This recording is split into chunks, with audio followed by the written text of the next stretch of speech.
सोचिए, आप अपने दोस्तों के साथ प्लेन में सफर कर रहे हैं और अचानक आपका प्लेन बर्फीली पहाड़ियों में गिर जाता है। चारों तरफ सिर्फ बर्फ, -30 डिग्री की ठंड, खाने को कुछ नहीं और मदद की कोई उम्मीद नहीं, और बर्फ से जमी लाशें ही आपकी आखिरी उम्मीद बन जाएं। क्या आप ऐसी हालात में 72 दिन तक जिंदा रह सकते हैं? क्या आप अपनी जान बचाने के लिए वो कर सकते हैं जो आपने कभी सोचा भी नहीं था?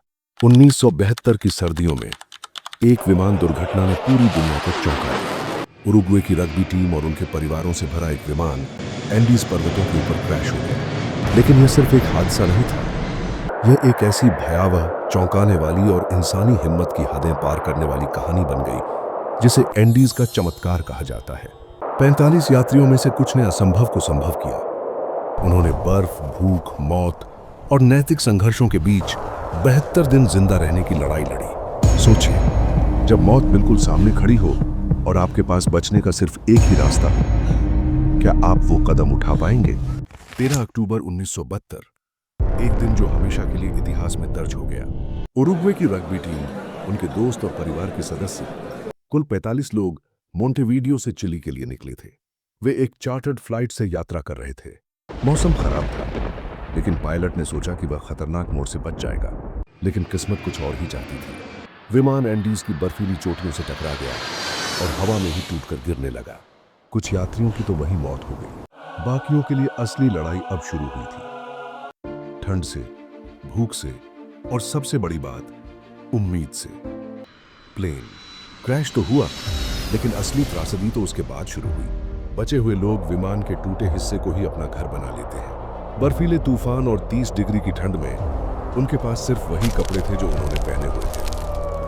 खाना, कुछ चॉकलेट, बिस्किट और शराब, जो कुछ ही दिनों में खत्म हो गया। एक रेडियो से उन्हें खबर मिलती है, बचाव अभियान रोक दिया गया है। अब वे दुनिया की नजरों में मर चुके थे। जरा सोचिए, आप जिंदा हैं, लेकिन दुनिया मान चुकी है कि आप मर चुके हैं। क्या इससे बड़ा अकेलापन कोई हो सकता है? भूख हर दिन हड्डियों तक चुभ रही थी। जब कुछ भी खाने को न बचा, तब सामने आया इंसानियत का सबसे कड़वा सच।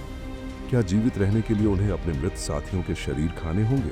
यह निर्णय एक इंसानी आत्मा के लिए सबसे बड़ा संघर्ष था। धर्म, नैतिकता और भावनाएं सब सामने थीं, पर भूख वो किसी तर्क को नहीं मानती। उन्होंने सहमति से निर्णय लिया। जीवन को बचाने के लिए यह जरूरी था, और यही बना इस कहानी का सबसे विवादित लेकिन सबसे इंसानी मोड़। कभी सोचा है, इंसान जब सबसे कमजोर होता है, तभी वो सबसे मजबूत बनता है। दो युवा, नैंडो पेराडो और रॉबर्टो कैनेसा, ने हिम्मत दिखाई। उन्होंने तय किया कि अब इंतजार नहीं करेंगे।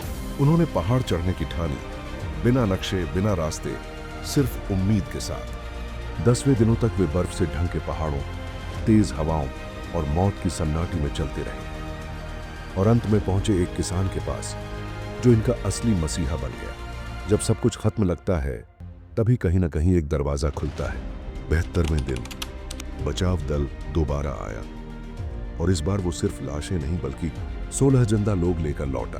दुनिया हैरान रह गई। जब लोगों ने सुना कि इन जीवित लोगों ने जिंदा रहने के लिए क्या किया, तो मीडिया में तूफान आ गया। बहस शुरू हो गई, क्या यह सही था? लेकिन जब लोगों ने पूरी सच्चाई सुनी, तब ज्यादातर ने कहा, अगर हम होते, हम भी वही करते। जिंदा रहने की चाह इंसान से क्या कुछ नहीं करवा सकती। ये कहानी उसका जीता जागता सबूत है। आज यह घटना सिर्फ एक दुर्घटना नहीं है, यह इंसान की इच्छा शक्ति, उम्मीद और हिम्मत का सबसे बड़ा प्रमाण है। नैंडो पेराडो और अन्य जीवित सदस्य आज दुनिया भर में इंस्पिरेशन स्पीकर हैं।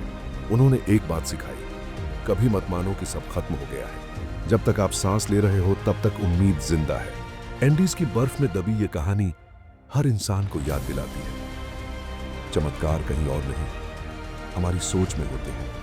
अगर ये कहानी आपके दिल को छू गई हो, तो इस वीडियो को लाइक करें, कमेंट करें और चैनल को सब्सक्राइब जरूर करें।